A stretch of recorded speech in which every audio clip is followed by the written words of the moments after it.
Hello, everybody. Welcome to Chapter 2. Today we're talking about stoichiometry and some other lab math. So we're going to talk about things like dilutions and molarity formula, and then do some more advanced lab examples. Okay, so let's hop into it. I am going to save my PowerPoint. I'm not as with it as I should be. I usually have things like colored, with the words you need to write on your fill in the blank.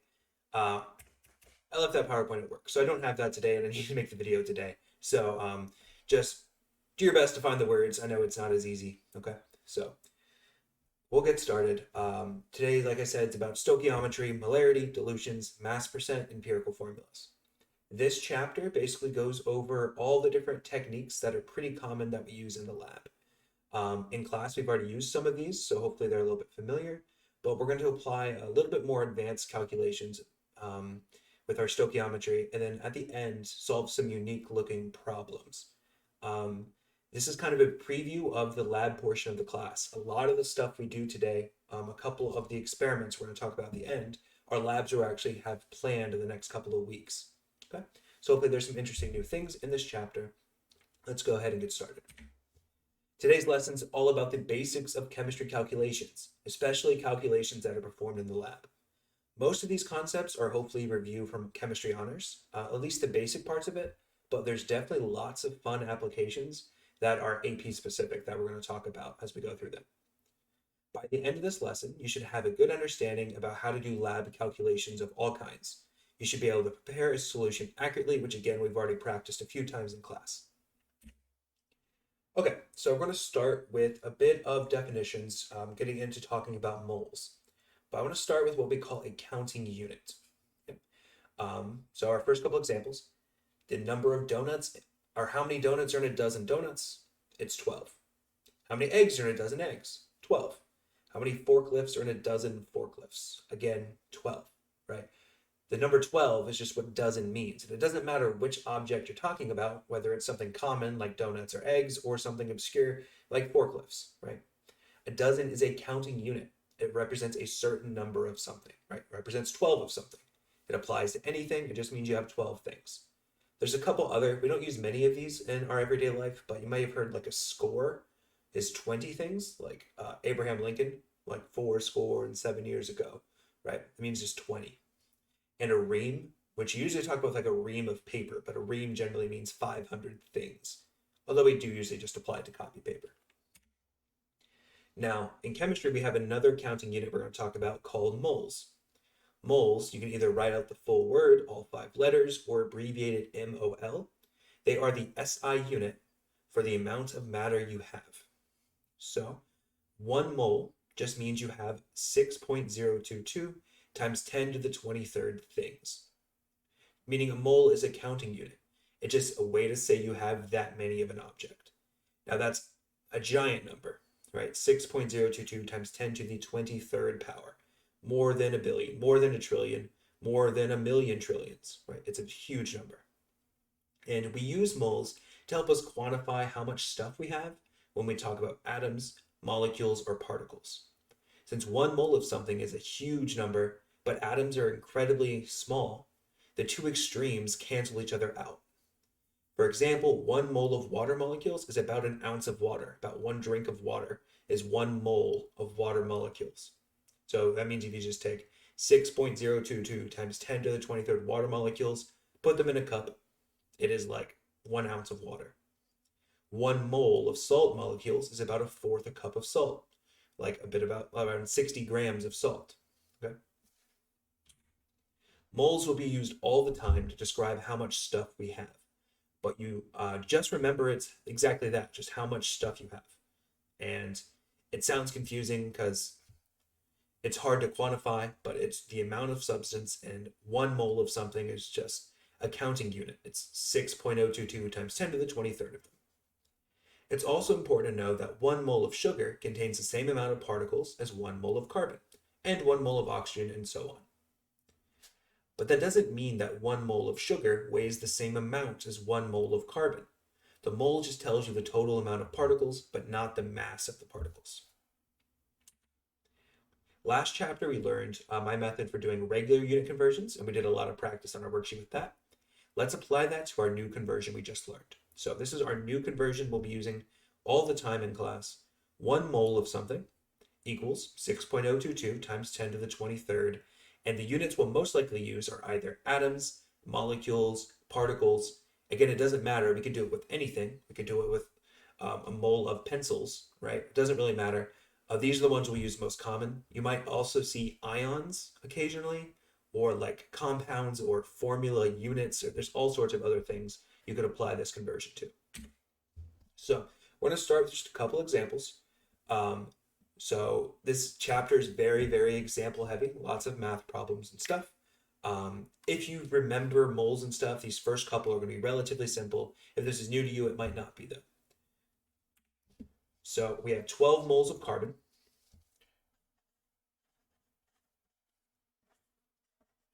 And I want to turn that into atoms of carbon. Now, in this problem, it's not going to matter that it's carbon, because 1 mole of anything just means you have 6.022 times 10 to the 23rd of them. And that could be atoms or molecules, right? Or anything else, compounds. So it's just that number is the key.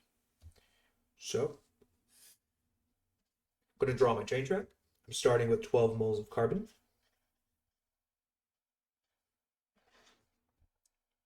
I'm going to cancel out moles of carbon by putting it on the bottom.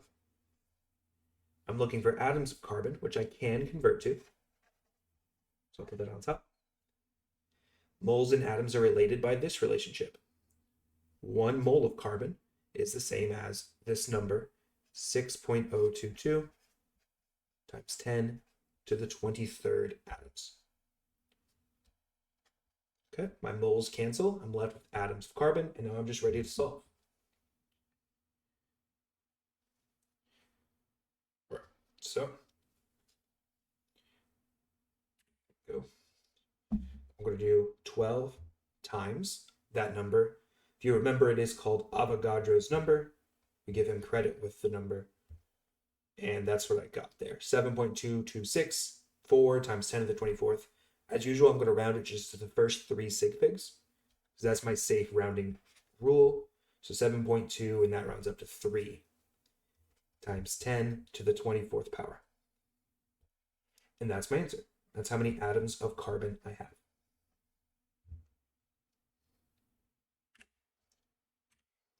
Now we're kind of doing the same thing but backwards.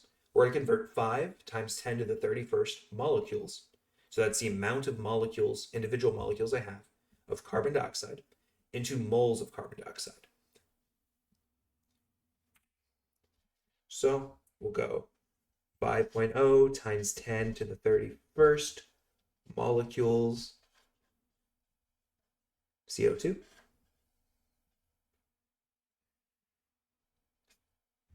This time, molecules of CO2 is on top. I'm going to put molecules of CO2 down here. And I'm looking for moles of CO2, so that's what goes on the top of my fraction. Moles and molecules are also related through the same relationship here.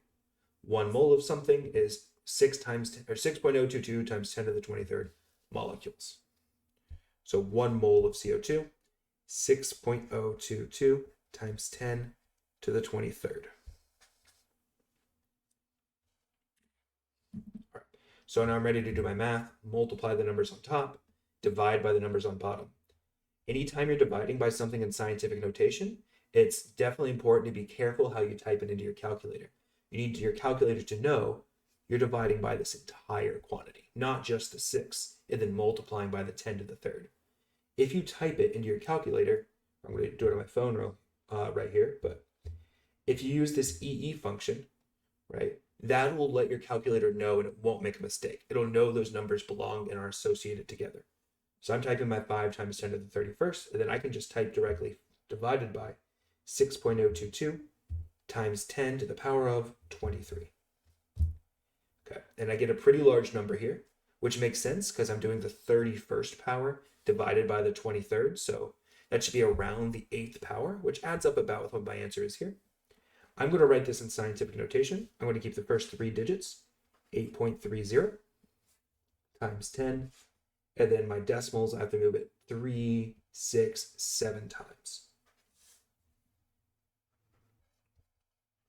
That answer is a little bit weird, but it is the correct answer here. 8.30 times 10 to the 7th moles of CO2. So that is a lot of them. That's how you convert back and forth between atoms or molecules and moles. It's a simple one-step conversion using Avogadro's number, 6.022 times 10 to the 23rd. The second conversion that's useful involving moles is the mole to gram conversion. We previewed this in class a little bit, and there's a big deal in honors chem, but we are going to run through a couple examples. You can convert the amount of moles of something into grams by using the molar mass on the periodic table. So if you check out the periodic table, the number on the bottom is called the molar mass, and it tells you how much 1 mole of the particle weighs. 1 mole of the atom weighs. So zoom in on a couple here. Oxygen, for example, 1 oxygen atom has a molar mass of 15.999. That's how many grams are in 1 mole of oxygen, right? The highest on the periodic table, once you get to these large numbers, you have these numbers in brackets here. It goes up to about 300. We're sticking to the top of the periodic table usually, so there'll be numbers like this. Now, if you have a compound, which is made of more than 1 atom, you just add together all the different types of elements together. Okay. Remember, the molar mass is the number in the bottom box of an element. The molar mass is defined as the number of grams per mole of substance. In other words, molar mass tells you the number of grams in 1 mole of substance. So let's do a couple math problems here.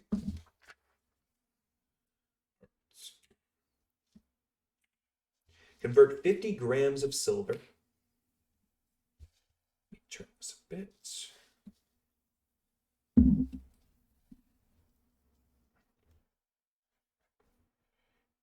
50 grams of silver into moles of silver. Silver is Ag. I'm going to set up my unit conversion. To go from grams to moles and back and forth, I need molar mass. So before I get started, I'm just going to go over to my periodic table real quick, look up silver. So periodic table, silver is in the middle here. It's 107.868 grams per mole.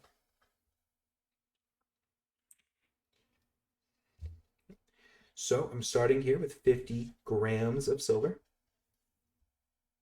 Grams of silver is my unit on top, so I carry that unit down to the bottom so it cancels. Looking for moles of silver, put that on top. And then I'm going to just plug this relationship in here. This means 107.868 grams, so I'll put that number by grams, per every mole. Grams of silver cancel, I'm left with moles of silver, and that's all I have to do. I'm ready to solve my problem. So this time I'm going to take 50, divide by 107.868 equals, and again, I'm going to round to 3 decimal places, 0.464 moles of silver. Be my answer.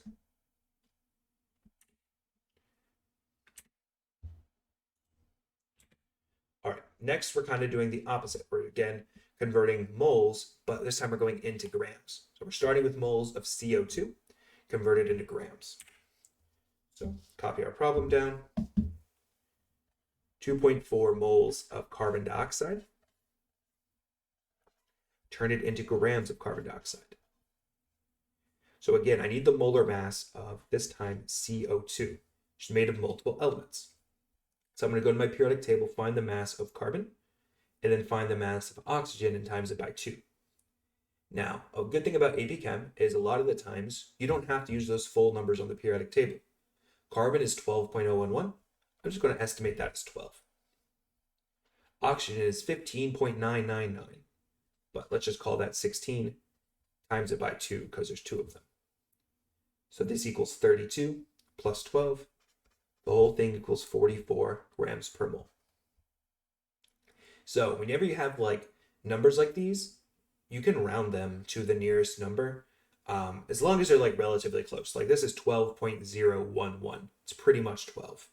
The only time it gets a little bit sketchy when you're doing them is when you have a number that's like not exact, not like super close to like a whole number. So rounding something like 35.453, I'd probably like just keep that like 35.5 or something like that. I wouldn't feel comfortable rounding that down to 35 because that's like a lot of decimals you're getting rid of. But something like carbon dioxide, it's 44 or it's 44.009 if we do all the work. So we're totally good calling it 44, and we'll talk about that in class as well.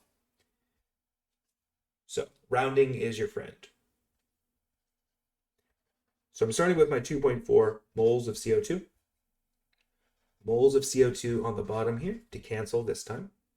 This time grams of CO2 is my unit on top. And then I could just plug in my numbers appropriately. 44 grams per mole. So 44 grams per 1 mole. Okay, do my math this time. 2.4 times 44. And I'm just going to write my answer down here. 3 decimals rounds out to, or 3 digits rounds out to 106 grams of CO2. That's your answer. All right, mole to gram conversions are a foundational piece to doing many different types of chemistry math problems. Make sure you know how to do these conversions. All right, the next conversion is another one we've already had to talk about a little bit. The strength of a solution is usually measured by its molarity. Molarity is another word for concentration, which means how much stuff is dissolved into how much water. Or another solvent, really, but we use water nearly 100% of the time. Molarity's formula is moles of solute divided by liters of solution. Right? As a side note, don't let the word solute or solution confuse you here. Solute is always the thing that you are dissolving, so it'll be whatever solid substance we have, and our solution is almost always water. Right? So it really is just how much stuff divided by how much water. Always find molarity if you take the amount of solid you have in moles and divide by how much water you have.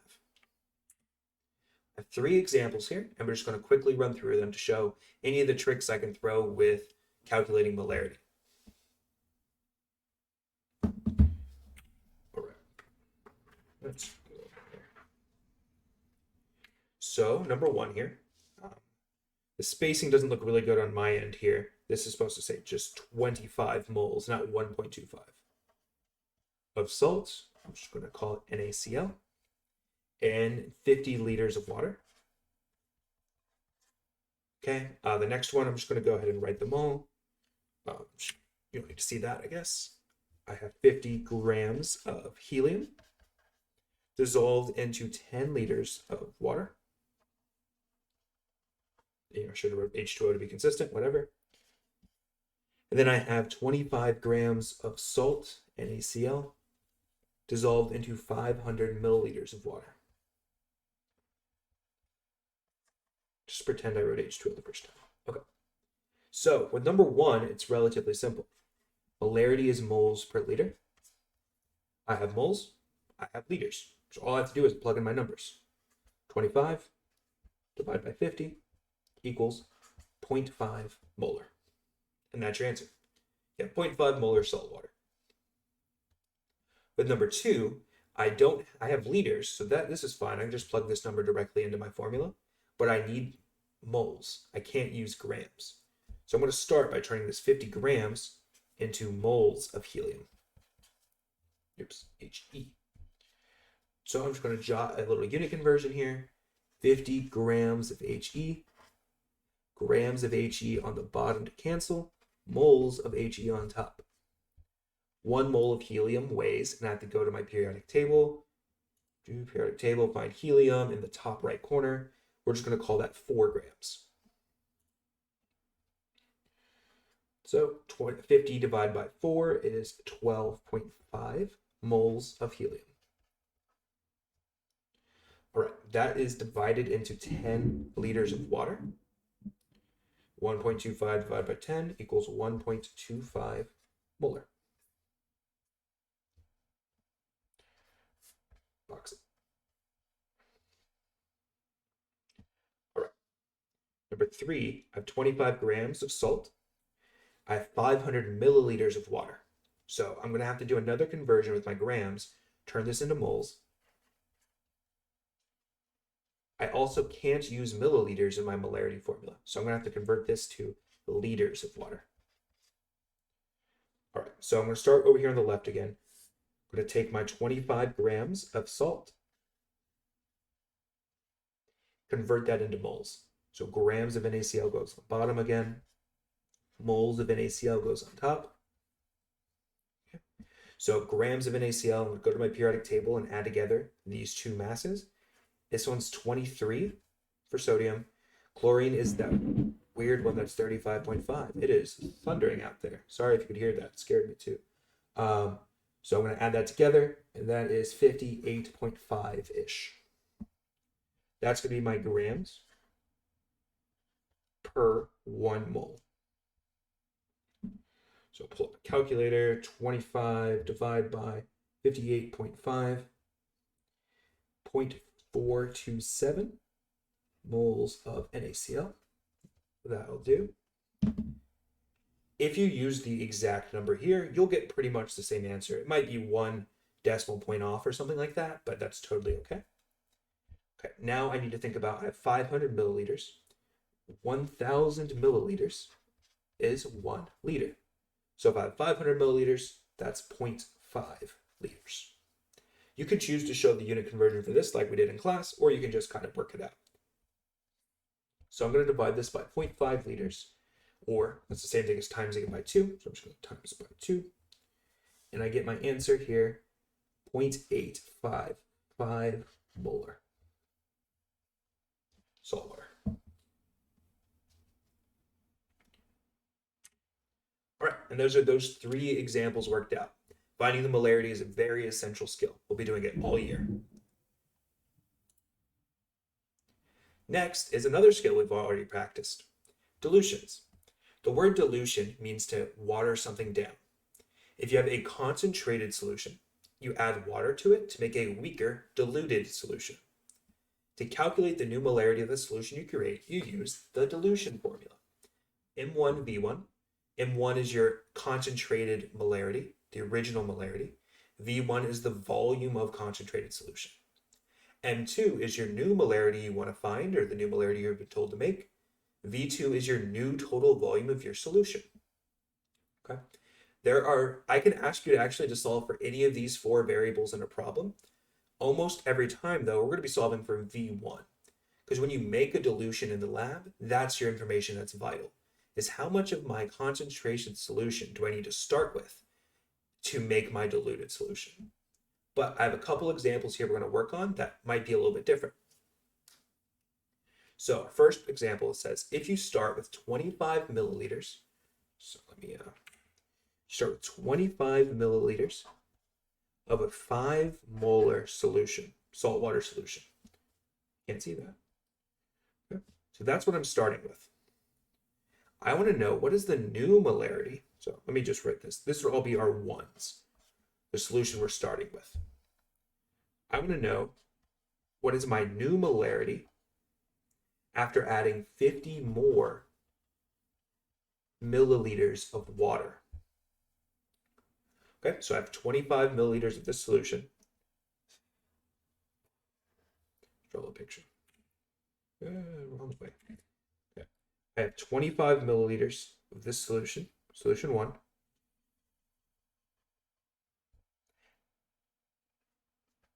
I have 50 more milliliters of water that I've added. So water will just make clear, bringing me to a total volume of 75. So my new volume of my solution is actually 75 milliliters. So I started with this 25 milliliters of 5 molar solution.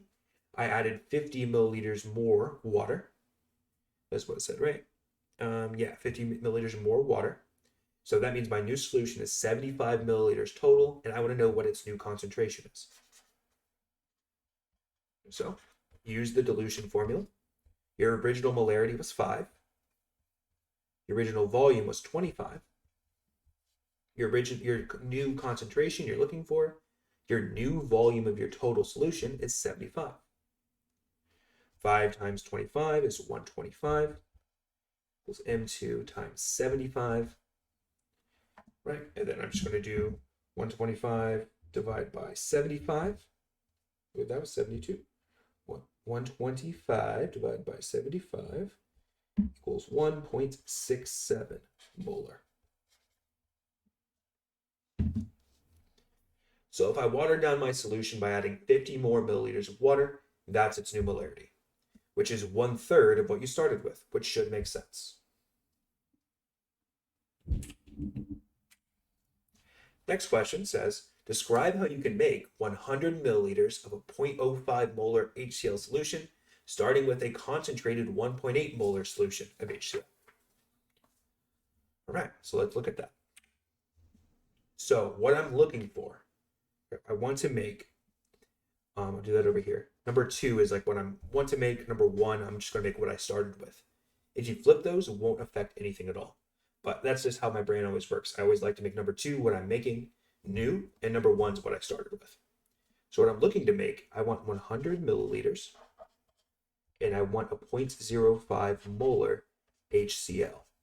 So that's the amount I want, my total solution. That is how strong I want it to be. All I have to start with is some 1.8 molar HCl.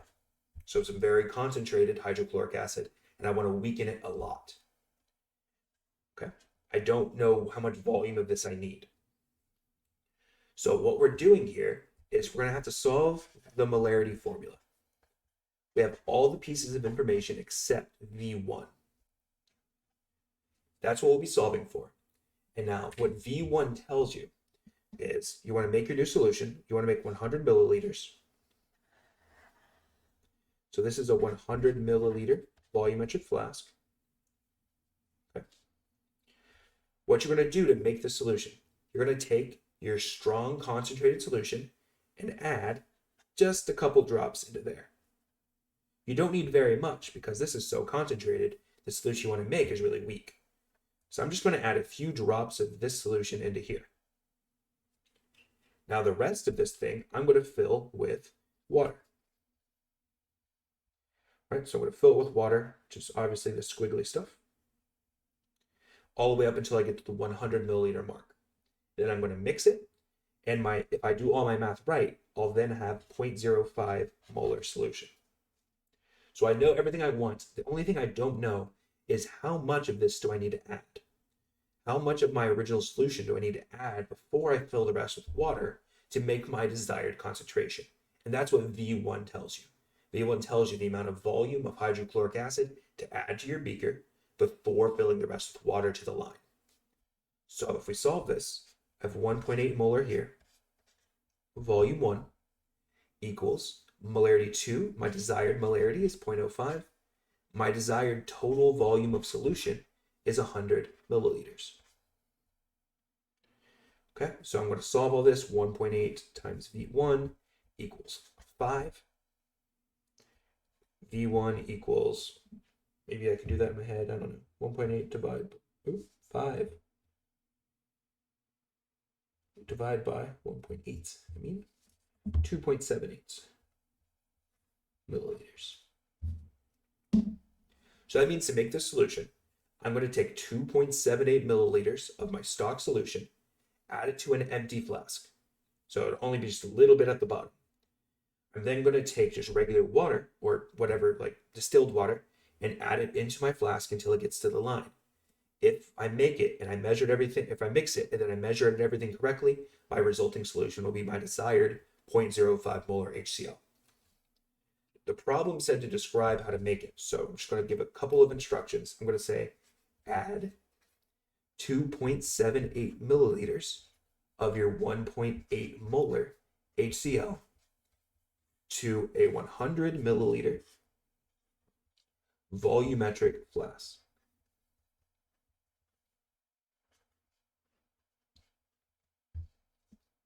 Okay, that's enough detail for our procedure there. Then I'm going to say fill to line with water. I don't have to be more specific, like what type of water, it's fine.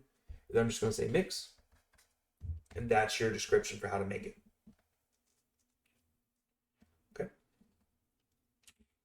We're going to be making solutions constantly throughout the year in most anything we do. It's a very common question to ask on the AP exam. How to make a solution. Describe the procedure of how to do this, do the math that goes along with it. All right, there are two main ways to prepare solutions in the lab, and we'll use both often. The first way is what we just did. We just mentioned it in a problem. When starting with a concentrated stock solution, we can dilute it to make a solution at the exact strength we need. You perform the math using M1V1 equals M2V2 to calculate exactly how much volume of stock solution you need. Add that exact volume to a volumetric flask of the correct volume.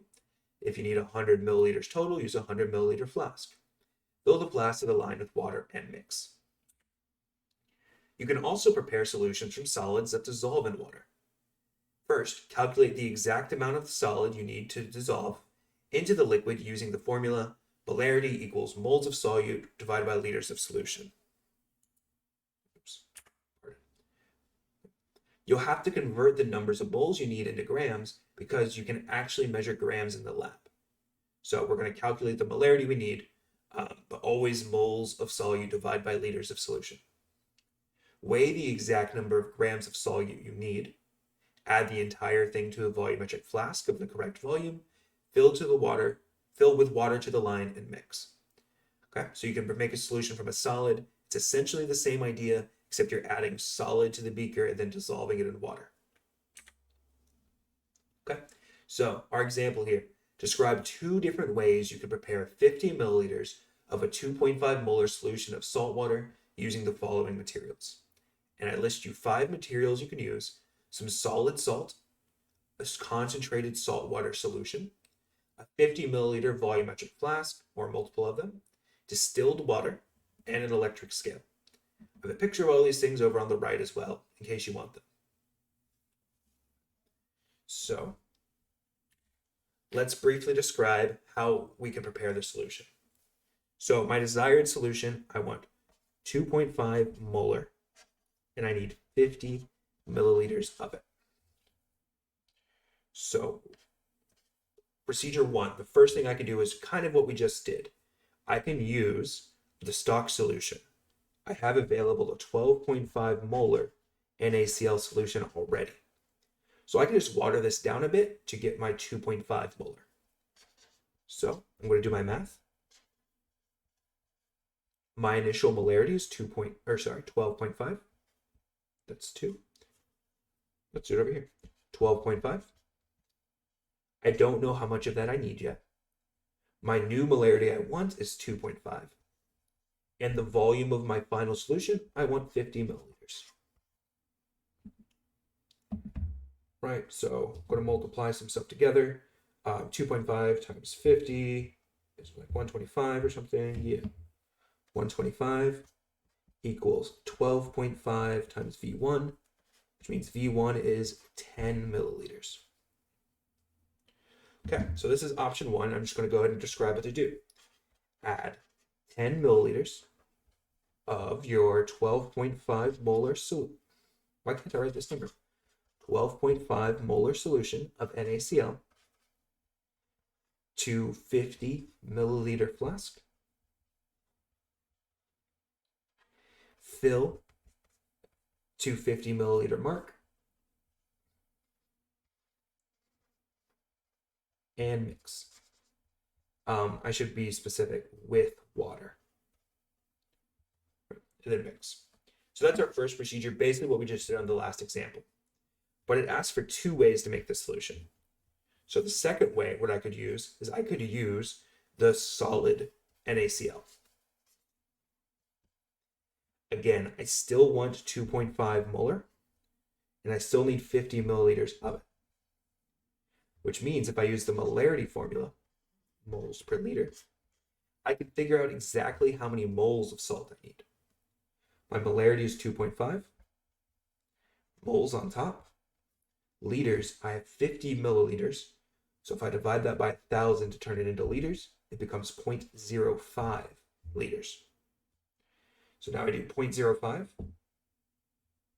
times 2.5, and I get 0.125 moles of salt, which means I need to add exactly 1.25 moles of salt to my 50 milliliters of water. But I don't know how to count that, so I have to convert that into grams. Moles of NaCl goes on bottom. Grams of NaCl goes on top. We already used this number. We got 58.5 last time we did it. So we can just calculate this to see how many grams of salt we need. By 0.125 times 58.5 is 7.3125 grams of NaCl.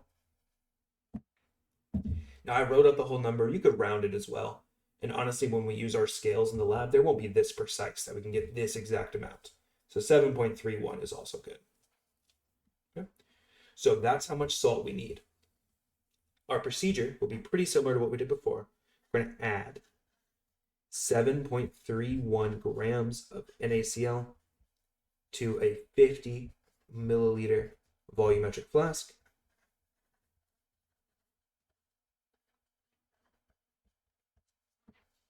We're going to fill to 50 milliliter mark.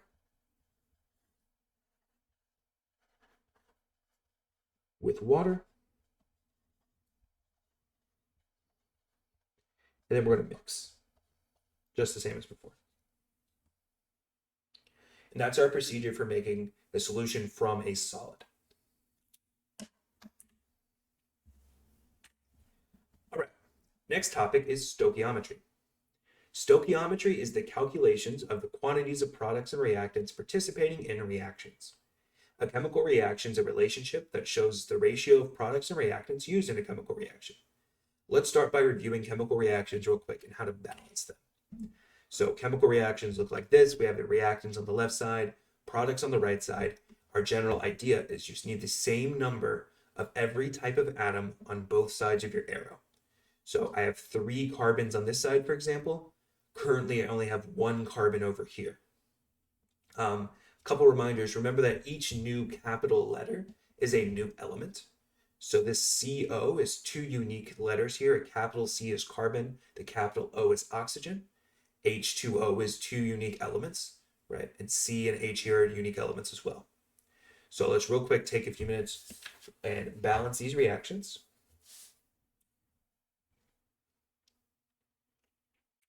Okay. So the first one, C3H8 plus O2 gives you carbon dioxide and water. All right, so our idea is we need the same amount of everything. So I'm just going to go left to right. I currently have 3 carbons over here and only 1 over here. So to balance that, what I can adjust is the coefficients of each of these terms. So I could put a 3 here and say I produce 3 carbon dioxide molecules then, which would mean I have 3 carbons on this side, 3 times the 1 you started with. Then I have to go to my next element, which is hydrogen. I have 8 on the left side here. I have some hydrogen over here as well. I have 2. So to make these balance out, I need to multiply this by 4. I must produce 4 H2Os to get up to 8. Now last I have oxygen, 2 on the left. On the right side, I actually have oxygen in 2 different places. I have some oxygen here. I have 3 times 2 is 6 oxygen atoms in this compound, or these compounds. And I have 4 over here as well, which means I have a total of 10, which means this side needs a total of 10 as well. But to do that, all I need to do is put a 5 there, and that brings me up to 10. So my balanced reaction with my coefficients here, I have C3H8, just one of them is all I needed, plus 5 oxygens, gives you 3 carbon dioxides and 4 H2Os.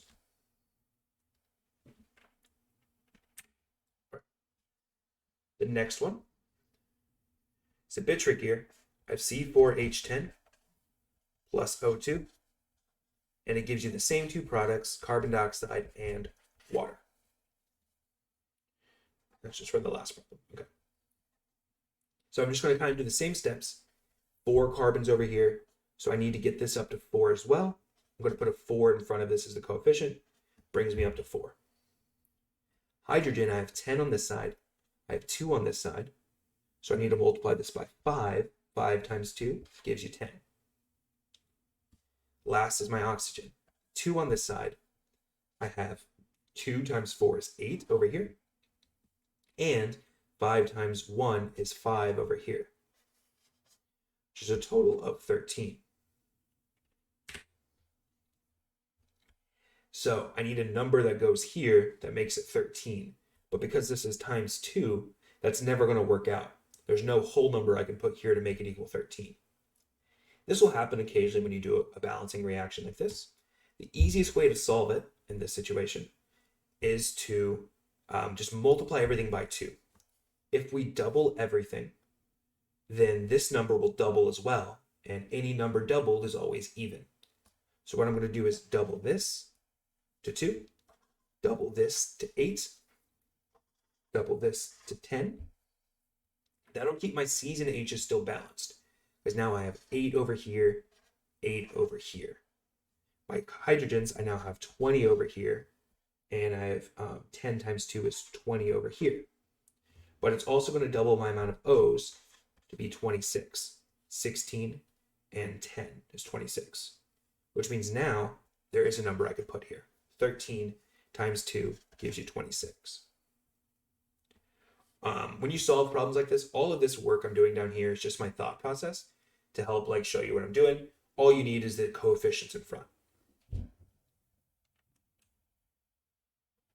All right, last one. I'm just going to spend a second copying it down. C5H12 and O2 gives you carbon dioxide again and water.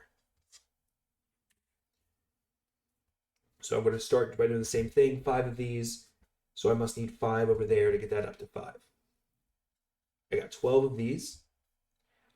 So I need 6 times 2 to give me 12 over here. C's and H's are good. Go on to O's. 2 over here.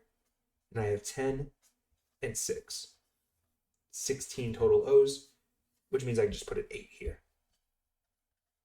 And that's my answer. 1, 8, 5, 6.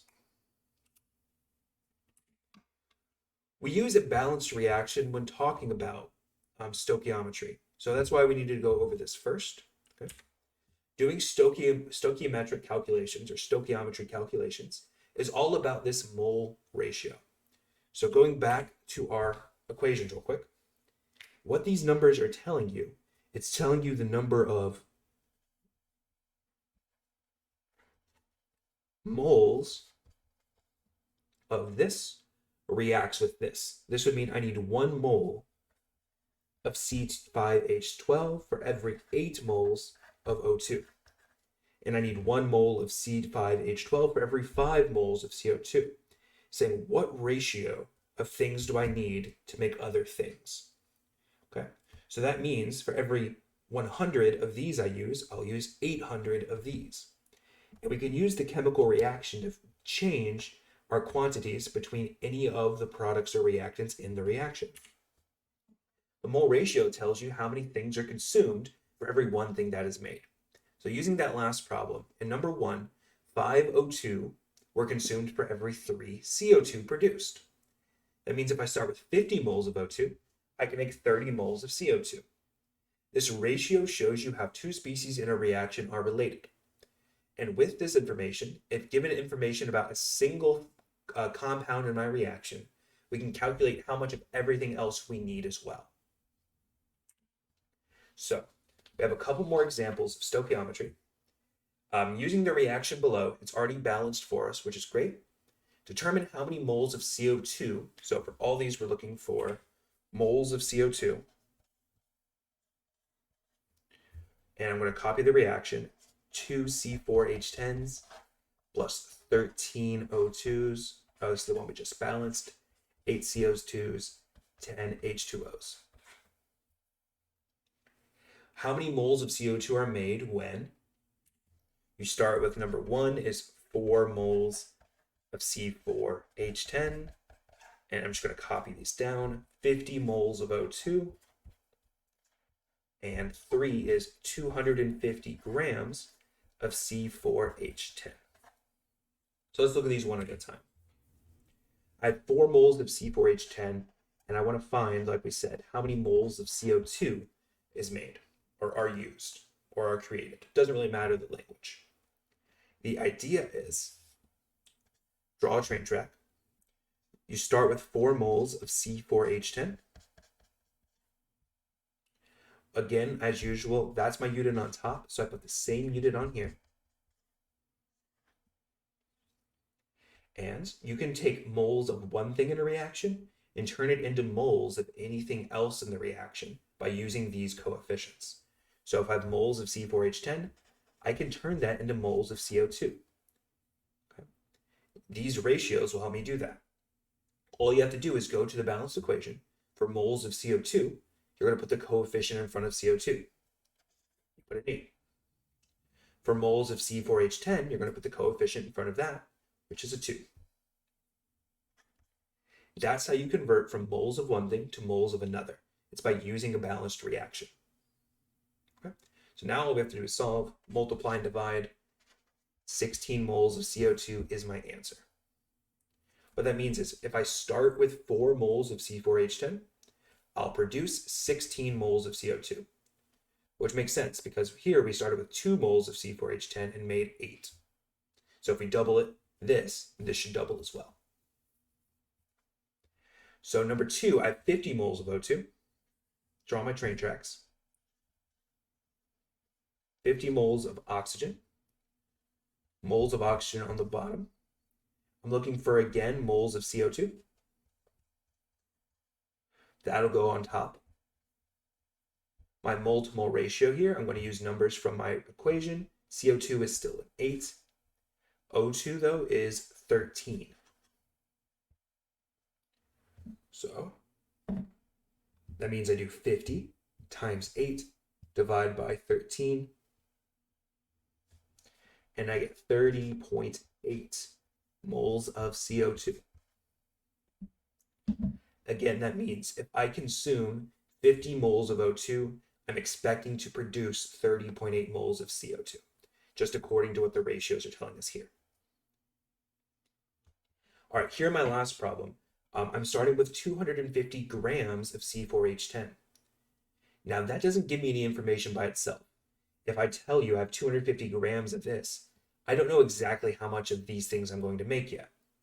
What you're going to have to do first, anytime you have grams of something, turn that into moles instead. So we're going to convert this grams of C4H10 into moles of C4H10. And then once we have moles of C4H10, we can kind of do the process we've been doing up here and just convert it to moles of anything you want. Moles are the only unit we use here that lets you convert from one substance to another. Because remember, 1 mole of CO2 is the same amount as 1 mole of O2. But 1 gram of CO2 is not the same as 1 gram of O2, which is why we have to go to the moles first, then do your mole to mole ratio. That will let you find moles of CO2 instead. So I'm going to start with my 250 grams C4H10. Okay, grams of C4H10 has to go on the bottom then to cancel out. I'm going to convert it to moles of C4H10. This is like what we practiced earlier. To go from grams to moles of something, use the number on the periodic table. So I need to find out how much C4H10 weighs. Carbon weighs 12 times 4. H weighs 1 times, there's 10 of them. So this is 48 plus 10 is 58. This weighs 58 grams per 1 mole. Now that you have mole of C4H10, that's what's going to go on bottom down here. Moles of what you're looking for, now you can switch it to moles of anything else, which we're looking for CO2. My ratio here, CO2's number, again, was an 8. C4H10's number is a 2, so that goes on bottom. That's my full setup to go from grams of butane, C4H10, into moles of CO2. My math, 250 times 8, divide by 58, divide by 2. That's the easiest way to type it into your calculator. Just multiply by any number on top, divide by any number on bottom. You get 17.2 moles of CO2. I could also have asked you to turn this into grams of CO2. So you could have added one more step where you go from moles on the bottom to grams on top. But for this problem, I just told you to stop there. All right, those are all examples of stoichiometry, something we're gonna have lots of practice problems of, and it's a foundational tool we use in chemistry all the time. So using the reaction of below, same reaction, this time your goal is to determine how many grams of CO2 are produced. So let's do these real quick. Number one, I'm starting with 5 moles of O2. And I'm trying to find grams of CO2. Number two, I'm starting with 50 grams of O2. And I'm trying to see how many grams of CO2 I make. So problem one, 5 moles of O2 will always go up here. You have moles of O2, which means you can switch to moles of anything else in that reaction. Moles of O2 is on bottom. Moles of something you care about more, like CO2, can go on top. The numbers come from the last balanced reaction. O2 was a 13, I believe, and moles of CO2 is an 8. So that's our first step. We converted to moles of CO2. But our answer is not moles of CO2 this time, it's grams of CO2, which means we have to keep going. Moles of CO2 goes on the bottom to cancel out with this moles of CO2. Grams of CO2 goes on top. 1 mole of CO2 weighs, and you have to add all this up together. So this is 32 plus 12 is 44. Solve that, and that's your answer. 5 times 8 times 44 divided by 13. I get 135 grams of CO2. All right, in this next problem, I'm starting with 50 grams of O2. And now 50 grams of O2, I can't do anything directly with. I'm first going to have to turn it into moles. Grams of O2 on the bottom to cancel. Moles of O2 on top. 1 mole of O2 weighs, and I'm going to go to O's number 16, times it by 2, 32 grams. Now that you have moles of O2, we're kind of just recopying the steps from up here. Mole of O2 goes on bottom. Moles of what you care about, CO2, goes on top. The numbers will look the same. O2's number in this equation is a 13. CO2 is an 8. Moles of CO2 on bottom. Grams of CO2 on top. Again, 1 mole of CO2 weighs 44 grams.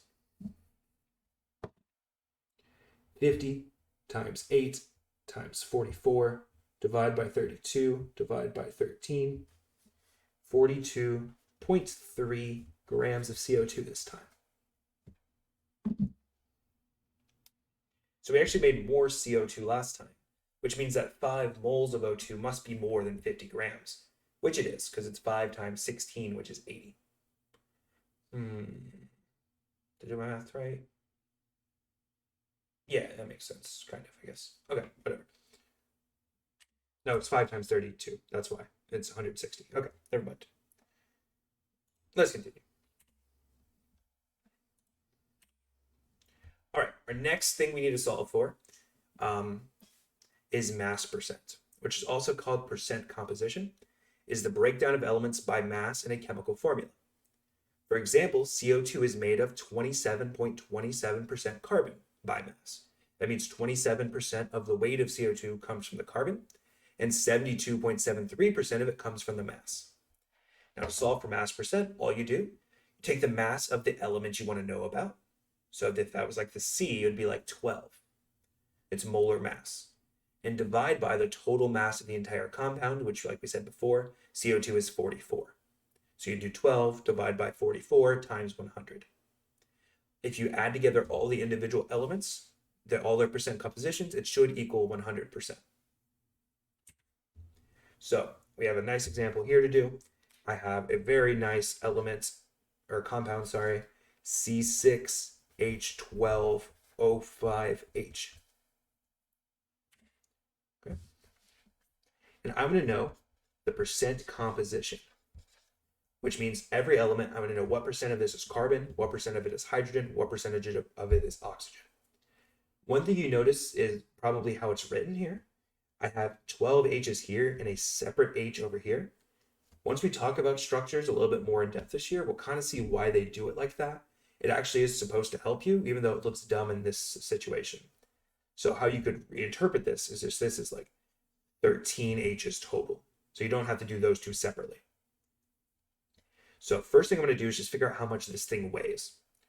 So this is 12 times 6 for the carbons, plus 1 times 13 for the hydrogens, plus 5 times 16 for the oxygens. So I'm just going to their molar masses, multiplying them by the amounts, add all this up together. Right. So I have 72 plus 13 plus 80, which is 85 plus 80, which is 165. Okay, so that's how much my compound overall weighs. I want to know what percentage of that weight comes from each individual element, though. So as we set up here, the total amount of carbon weighs 72 because you have 6 of them. Divided by 165 times 100 to make a percent. 72 divided by 165 times 100 means by mass, it's 43.6% carbon. The hydrogen weighs a total of 13.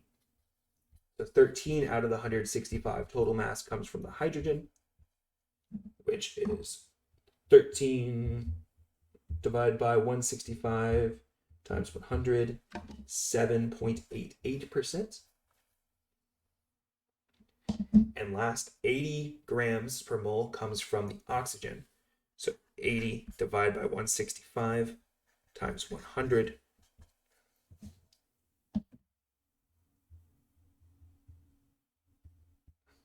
is 48.5% oxygen.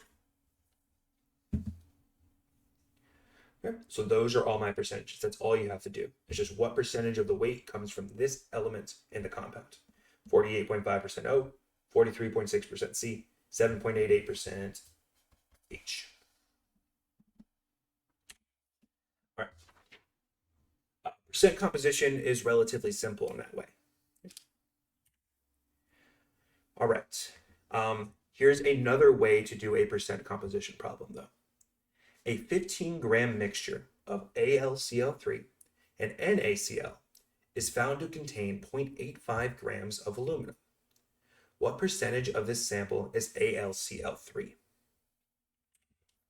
All right, so our information we have here, I have AlCl3 and NaCl. If you add all that together, it equals 15 grams. Okay, I analyze the sample. I find that 0.85 grams of it are aluminum. So I want to know what percentage of my solution then, of this solution, of this mixture, is AlCl3. Okay, the important thing here is that my aluminum, all the aluminum in my sample comes from this, AlCl3. Okay, there's no aluminum in this. So I only have one source of aluminum, and it's the aluminum chloride here.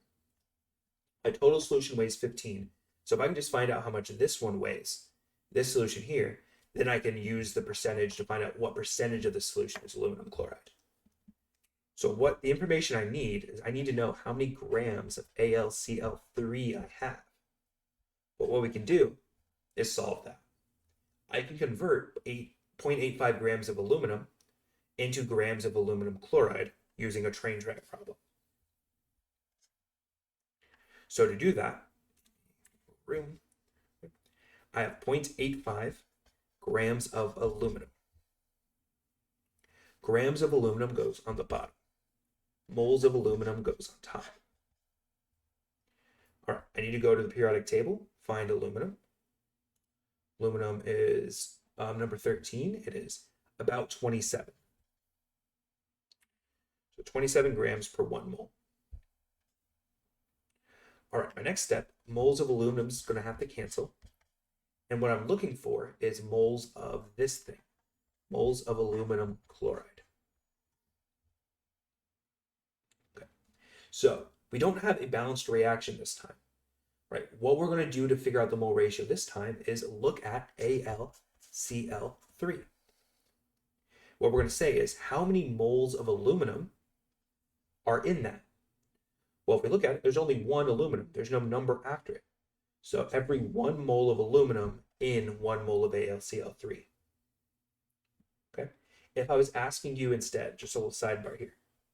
For example, if we were doing this conversion, moles of chlorine are in moles of AlCl3. Okay.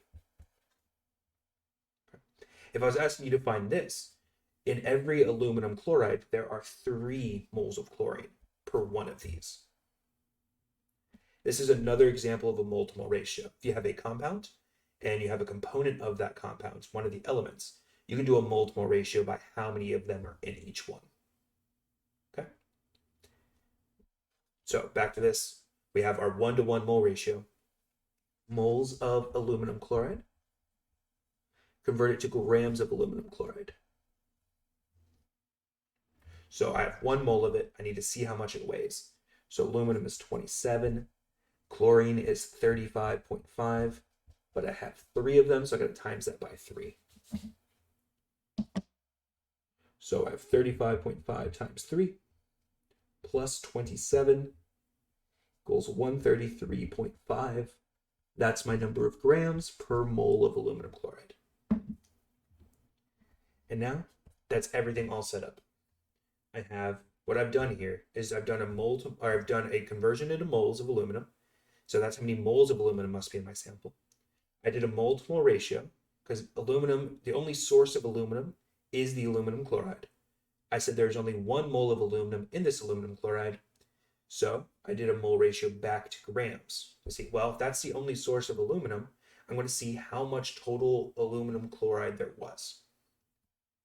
If you solve all of this, we do 0.85 times 1 times 133.5 divided by 27.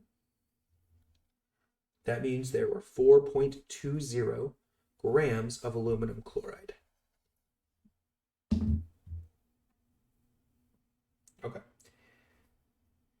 Maybe this is a little bit new concept or a slightly different way to use this train track stoichiometry, but this is a totally valid way to do it as well. Basically what you're saying here is if you only have 0.85 grams of aluminum, right, there's also some mass of chlorine we have to add into that. And that's basically what we're doing here. We're dividing by the aluminum or multiplying by the new molar mass of the entire thing. That's not our answer because remember, we have a mixture of these two things and we want to know what percentage of it is AlCl3. So I'm going to take 4.2 grams of it are the aluminum chloride. The total thing is 15 grams. So I'm going to do 4.2 divided by 15 times 100. And I get 28.0%. And that'd be my answer, 28%.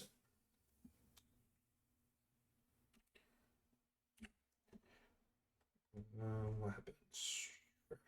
Okay. So that's a bit of a challenging problem. We're definitely going to do more examples of things like that. All right, we're almost to the end here. We have our last topic and then a couple examples that go with it. Empirical and molecular formulas. The empirical formula is the fully reduced lowest whole number ratio of a chemical formula. So this is the simplest whole number ratio of elements to each other in a chemical compound. For example, C3H12 is not an empirical formula because the entire formula can be simplified. The empirical formula for this is C4 or CH4. You could divide each of these by 3 to get CH4. So that would be the empirical version of this. The actual chemical formula is called the molecular formula. It's what the molecule actually looks like. The ratio of the empirical and molecular formula are always the same, but the molecular might be scaled up to better represent the actual molecule. Okay, this is going to be used in a problem like this. We can figure out the unknown formula using some math. An unknown hydrocarbon that contains only carbon and hydrogen. So we have a compound made of only C and H. What we don't know is how much C and how much H it has. That's our goal, is to determine its formula. So it was found to be 85% carbon, which means if we can figure it out, it had to have been 15% hydrogen. Okay. We want to know what is the formula. So what we're going to do, percentages make it a little bit weird. So what I want you to do when I'm giving you a percentage of this problem is let's just pretend we have exactly 100 grams of our sample. If I had 100 grams that were 85% of them carbon, that would mean I have 85 grams of carbon. If I have 100 grams and 15% of them are hydrogen, I have 15 grams of hydrogen. So when you see a percentage here, you can really just think grams. Okay? It's just how many grams of each thing you have. It doesn't matter what size sample we choose to use here because all we're interested in is the ratio between these two. So if we chose a 1 gram sample, the ratio of these would still be the same. So we have our grams of each one. What we're going to do is I'm just going to rewrite it for clarity here. I have 85 grams of carbon. I have 15 grams of hydrogen. I want to know what these numbers x and y are. Another way to think about these x and y's are the mole ratios. How many moles of carbon are for every mole of hydrogen? Which means I have to take both these grams I have here, convert them into moles. Okay, grams of carbon on bottom, moles of carbon on top. 1 mole of carbon weighs 12 grams. Grams of hydrogen on bottom, moles of hydrogen on top. 1 mole of hydrogen weighs 1 gram.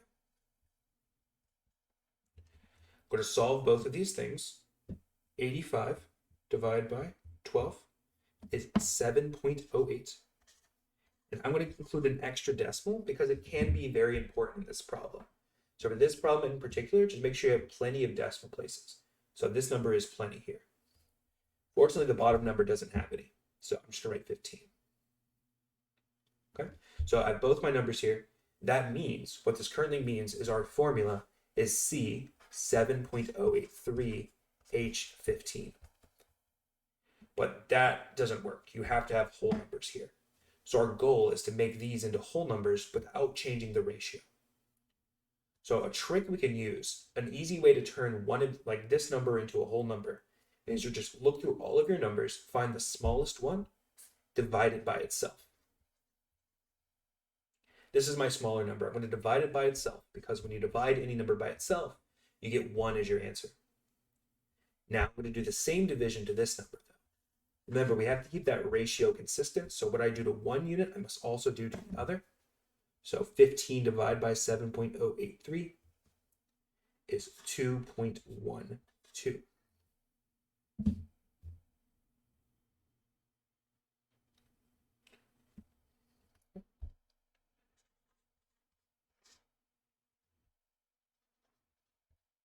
Moles of H.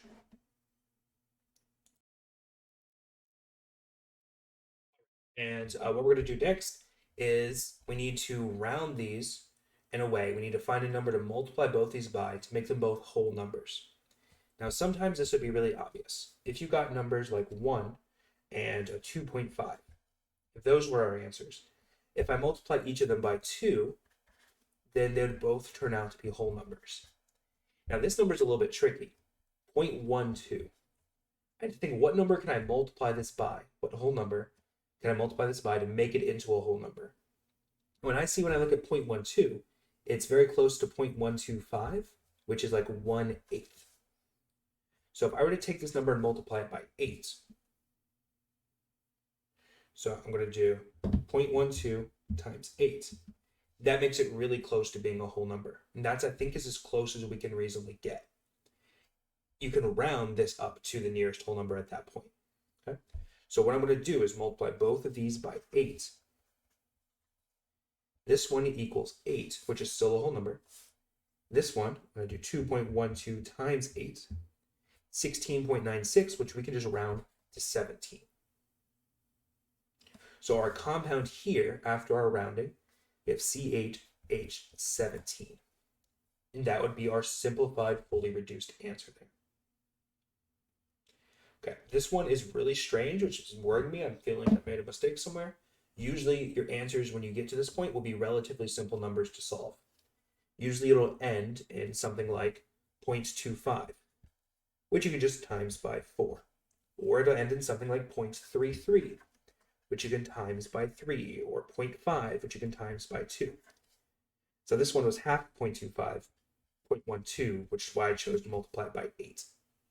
But that would be hard to see. This is a weird example. I should have test ran this before I started doing it. Okay.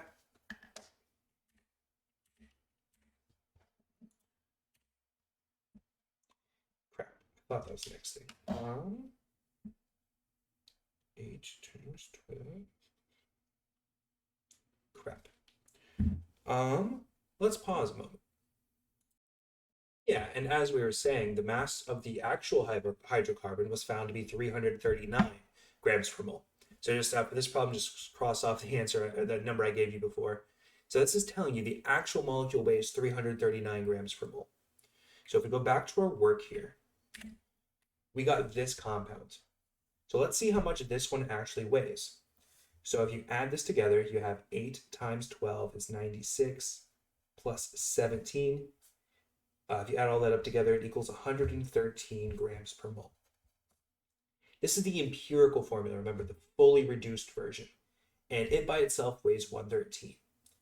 The problem just told me that the actual molecule weighs 339 grams per mole, which means the actual molecule is the same ratio here, but it looks like it's 3 times heavier, because 339 divided by 113 is 3, which means the real molecule is 3 times bigger than this. So I'm going to take the entire thing, multiply this entire thing by 3, and get my final answer. I'm very out of room here, but I'm going to have C24, H 51, 17 times 3, 51.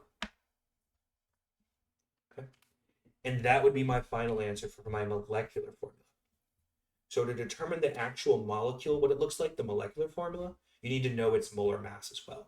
You compare the molar mass of the actual molecule to the molar mass of the empirical. It'll always be a ratio of said thing. And that's the final answer I got. It's 3 times bigger than this compound, so just multiply the entire thing by 3.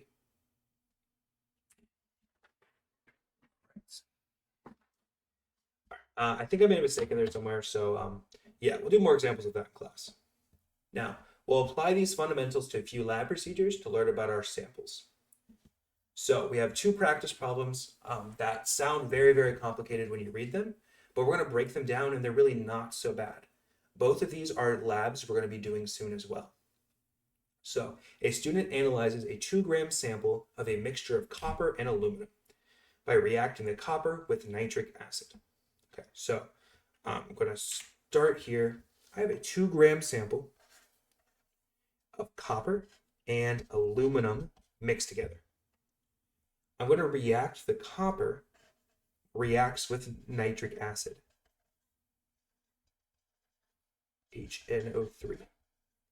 The problem doesn't tell you this explicitly, but the wording would tell you this doesn't. So I'm going to take this sample, this mixture, pour some nitric acid on it, and only the copper will react. The aluminum will stay untouched. The student determines, we'll go back to here, determines that the reaction produces 0.10 mole of copper nitrate. Assuming that all the copper in our original mixture reacts, what was the percent by mass of copper in the original sample? So this is a way, using a laboratory technique, to find out, in our original sample we didn't know anything about, I want to know what percentage of it was copper. So looking at the rest of the slide here, we also have a chemical reaction. So I'm going to copy that chemical reaction down.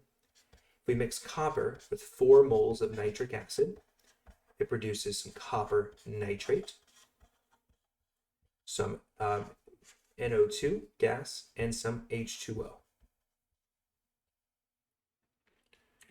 Okay, so this is our information. We have a mixture of copper and aluminum. Copper reacts with nitric acid.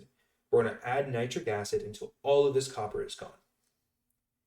After that reaction happens, first, aluminum is not going to move. So all the aluminum will be left over.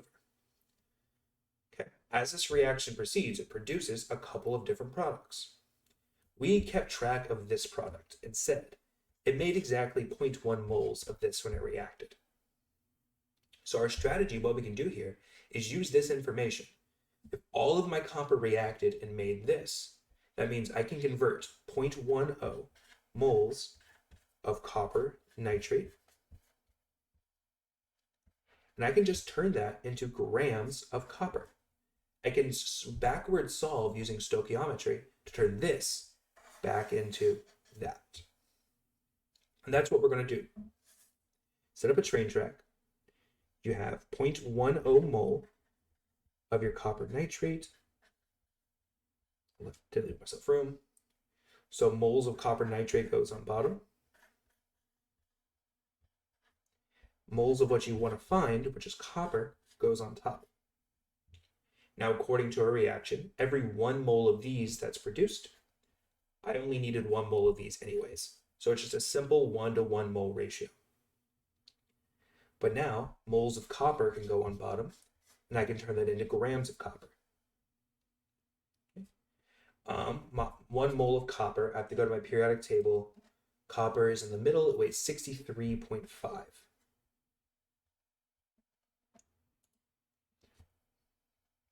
Solve this math. 0.1 times 1 times 63.5, divide by 1, equals 6.35. What did I do? Hold on. Just work this out. Give me a sec. Oh, never mind. I just wrote down this number wrong. It's not 0.1 moles, it's 0.01 moles. So it's not 6.35, it's 0.635. The best part about doing a video is I can't see my mistakes until I get there. So I knew you would have corrected me in class if I messed it up. So what that means is when I have my 0.01 moles of copper nitrate, it makes 0.635 grams of copper, which means I must have started with this 0.635 grams of copper to be able to produce all that copper nitrate. Remember, my original sample was 2 grams. That just means that 0.635 grams of copper were in my original sample. My original sample was 2 grams total, times 100. That'll give you your answer. 0.635 divided by 2 times 100, 31.8% copper.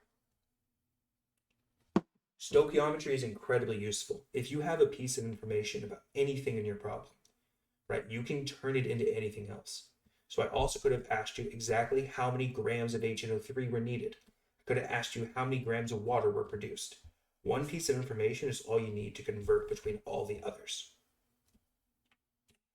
All right, so that's a lab we're actually going to do. That's our next lab, I believe we have planned, is we're going to do a very similar situation to this. Last slide here and last problem. A 3.22 sample of an unknown hydrate. And here's the chemical formula, and it looks scary.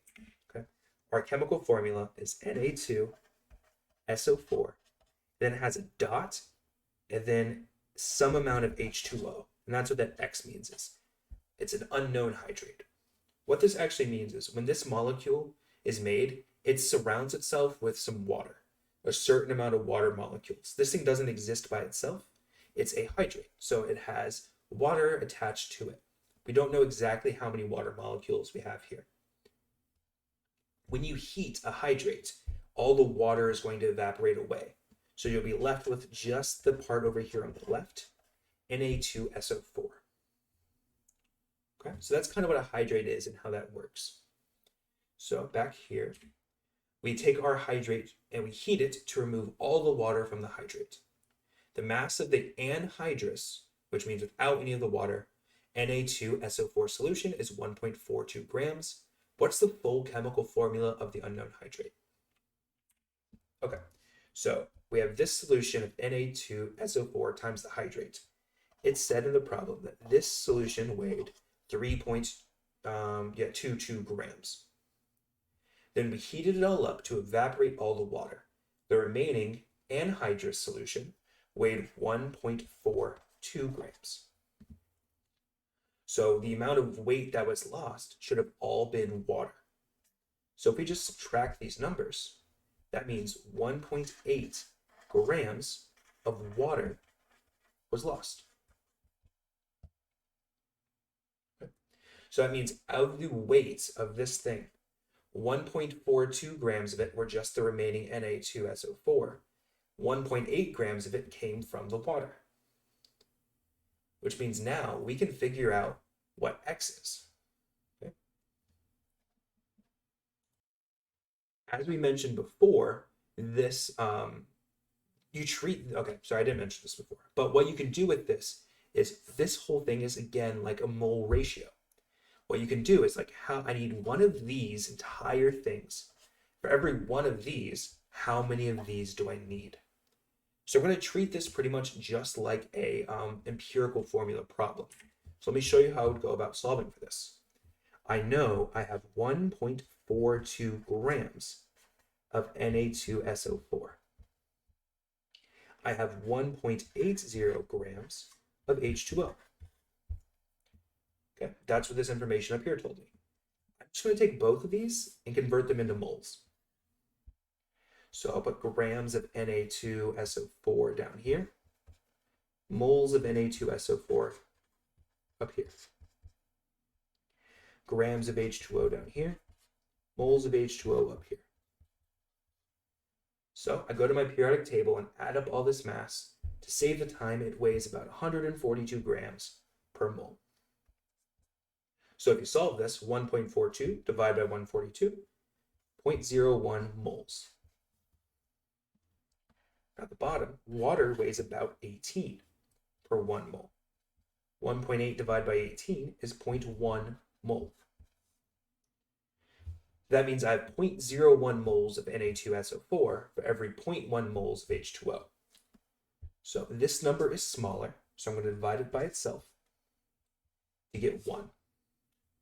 Divide this number by 0.01 as well. 1 divided by 0.01 is 10. What that means is I have 1 mole of Na2SO4 for every 10 moles of H2O, which tells me my formula. Na2SO4 times 10 H2Os. And that's how you determine how much of a hydrate you have, or how many moles of water are bound to each mole of the regular substance. Okay. So that would be its actual chemical formula. If you wanted to find its molar mass, you would have to add up all of that stuff. Okay, that is the last slide. A lot of math, going through like 15 sheets of paper over here. Okay, we're going to practice all this math in class and in the lab as we go through the year. I guess that's it. Sorry for the length of the video. All right, thank you very much. Have a great day.